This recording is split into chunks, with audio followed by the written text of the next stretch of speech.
اللہ پاک کی عطا کردہ نعمتوں پر اللہ پاک کی تعظیم بجا لانا اور اس کی حمد بیان کرنا عین سعادت اور نعمتوں کا شکر ادا کرنا ہے۔ اللہ پاک نے ہمیں بے شمار نعمتوں سے نوازا ہے۔ کبھی غور کیا جائے تو جا بجا اللہ پاک کی نعمتوں کے نظارے ہیں۔ صحت، مال و دولت، عزت، اولاد، بینائی، سماعت، غذائی اجناس، کیا کچھ اللہ پاک نے عطا فرمایا ہے۔ امیر اہل سنت یہ ارشاد فرمائیں کہ پھر بھی ہم لوگ شکر کے بجائے پر شکوہ ہی نظر آتے ہیں۔ آپ سے عرض ہے کہ ہم شکر بجا لانے کی عادت کیسے ڈالیں؟ اللہ تعالیٰ کی نعمتوں میں غور کریں، اور یہ زیادہ مشکل نہیں، تھوڑا بہت جس کو علم ہوگا وہ سمجھ سکتا ہے کہ اللہ تعالیٰ کی نعمتیں کتنی ہیں۔ ہمیں پیدا کیا، اچھا پیدا تو کروڑوں اربوں خربوں کو کیا، ہمیں پیدا کیا تو مسلمان بنایا۔ خدا کی قسم یہ بہت بڑی نعمت ہے۔ اور پھر اس نعمت کو یوں سب سے بڑی نعمت ہم قرار دیں کہ ہمیں دامن مصطفیٰ ہاتھوں میں دیا صلی اللہ علیہ وسلم۔ ہمارے نبی سارے نبیوں سے افضل، اور سارے نبیوں کی امتوں سے امت مصطفیٰ افضل۔ تو اتنا بڑا، یہ خدا کی قسم اتنی بڑی نعمت ہے، اتنی بڑی نعمت ہے، اتنی بڑی نعمت ہے کہ اگر ہم ساری زندگی اس کا شکر ادا کرتے رہیں، ہر وقت کرتے رہیں، تب بھی اس کا حق ادا نہ ہو۔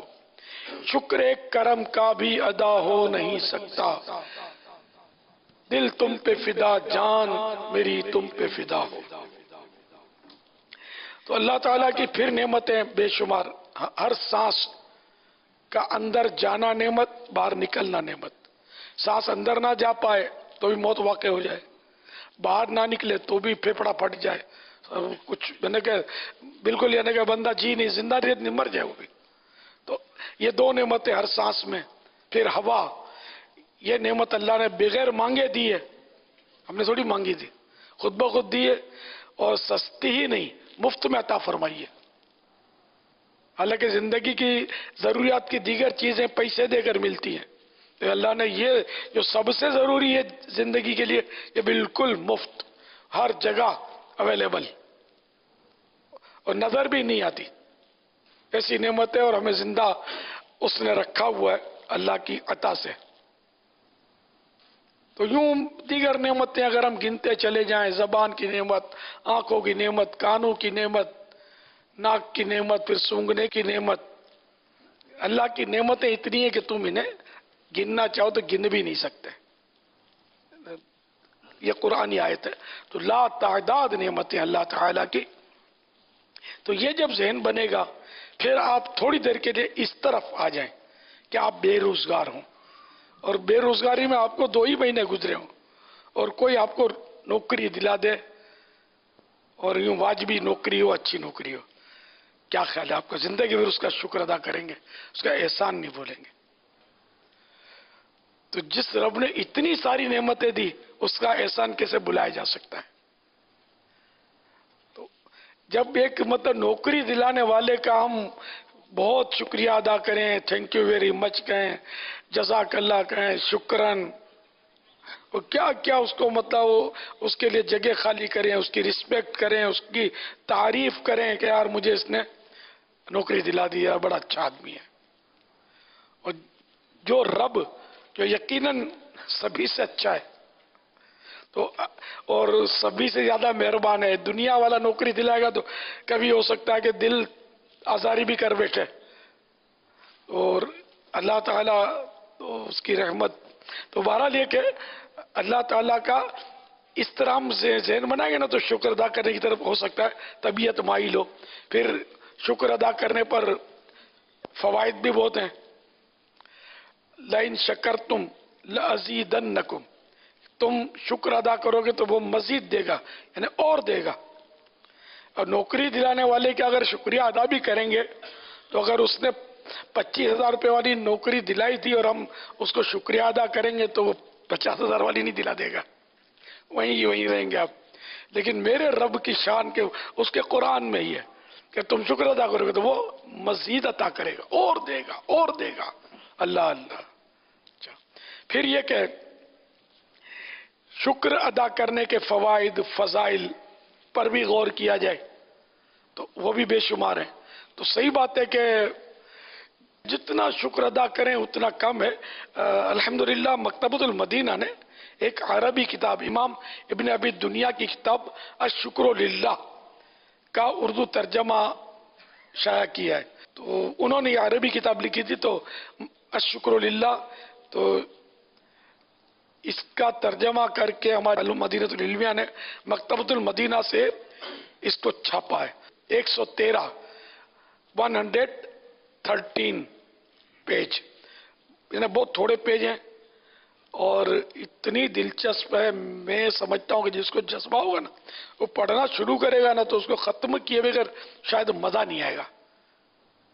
اتنی بہترین کتاب ہے. اردو ترجمہ اس کا شکر کے فضائل، یہ لاجواب کتاب ہے. میں نے ایسی کوئی کتاب آج تک نہیں دیکھی. اور اس طرح کی مطلب ان ٹاپکس پر کتابیں چھاپنا، یہ الحمدللہ دعوت اسلامی نے اس کام کو بہت اٹھایا، بہت بڑھایا اللہ کی رحمت سے. بہترین کتاب ہے.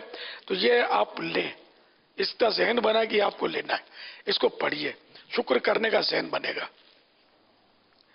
حضرت سیدنا فضیل بن عیاض رحمت اللہ تعالی علیہ فرماتے ہیں، کہا جاتا ہے کہ جس نے اللہ کی نعمت کو دل سے پہچان کر زبان سے اس کا شکر ادا کیا، وہ شکر کے الفاظ مکمل کرنے سے پہلے ہی اس نعمت میں اضافہ دیکھ لے گا کہ وہ نعمت بڑھ گئی ہے. کیونکہ اللہ پاک کا فرمان عالی شان ہے. 12-13 سورہ ابراہیم آیت نمبر 7. لَإِن شَكَرْتُمْ لَأَزِيدَنَّكُمْ، ترجمہ کنز ایمان، اگر احسان مانو گے تو میں تمہیں اور دوں گا. مزید ارشاد فرماتے ہیں، نعمت کا شکر یہ ہے کہ تو اس کا چرچا کرے. نیز ارشاد فرمایا، اللہ پاک ارشاد فرماتا ہے، اے ابن آدم، یعنی اے آدمی، جب تو اس حال میں میری نعمتوں میں پلے کہ میری نافرمانی میں بھی لوٹ پوٹ ہوتا ہے، تو مجھ سے ڈر کہ کہیں تجھے تیرے گناہوں کی وجہ سے ہلاک نہ کر دوں، یعنی تباہ و برباد نہ کر دوں. اے ابن آدم، یعنی اے آدمی، مجھ سے ڈر اور جہاں چاہے سو. حضرت سیدنا عامر علیہ رحمت اللہ القادر فرماتے ہیں کہ شکر آدھا ایمان ہے، صبر آدھا ایمان ہے، اور یقین مکمل یعنی کمپلیٹ ایمان ہے. تو اس میں یہ اسی کتاب سے یہ 2-3 میں نے فضائل بیان کیے تھے کہ کتنا دلچسپ ہے. یہ پڑھنے سے پھر ترغیب ملتی ہے شکر ادا کرنے کی. مجھے تو یاد آتا ہے نا نماز پڑھنے کے بعد کہ اللہ نے مجھے نماز کی سعادت بخشی اور میں نماز سے فارغ ہو گیا ہوں تو اللہ کا شکر ادا کرتا ہوں الحمدللہ. اے اللہ تو نے نماز کی توفیق عطا کی. کہ حقیقت ہے کہ نماز کی توفیق ملنا بھی اللہ ہی کا کرم اور اسی کا احسان ہے. ہم نماز پڑھتے ہیں، اس پر نعوذ باللہ احسان نہیں کرتے، اپنے اوپر احسان کرتے ہیں کہ ہم نماز پڑھیں. اس کا کرم کہ ہم نماز پڑھیں اور وہ ہمیں جنت عطا کرے. تو بچپن سے سنتے آ رہے ہیں کہ نماز جنت کی کنجی ہے. صلاح از کی آف جنہ، نماز جنت کی کنجی، چابی. الصلاۃ مفتاح الجنہ، نماز جنت کی کنجی ہے. یہ حدیث پاک ہے جو بچپن سے سنتے آ رہی ہوں، کہہ سکتے ہیں تو ماننے سے. تو یہ کتنا بڑا کرم ہے کہ نماز بھی اسی نے فرض کی اور اس کو ہمارے لیے جنت کی کنجی قرار دیا، اور ہم نماز پڑھیں، تھوڑی سی تکلیف اٹھائیں، تھوڑی سی، اور جنت میں چلے جائیں. تکلیف تو ہمارا نفس ہے نا، اس کو تکلیف لگتی ہے، حقیقت میں تکلیف نہیں ہے. حقیقت میں نماز میں بھی ایک سرور ہے، لذت ہے. اللہ ہم سب کو سجدے کی لذتیں نصیب فرمائے. صلو علی الحبیب صلی اللہ تعالی علی علی محمد. محمد.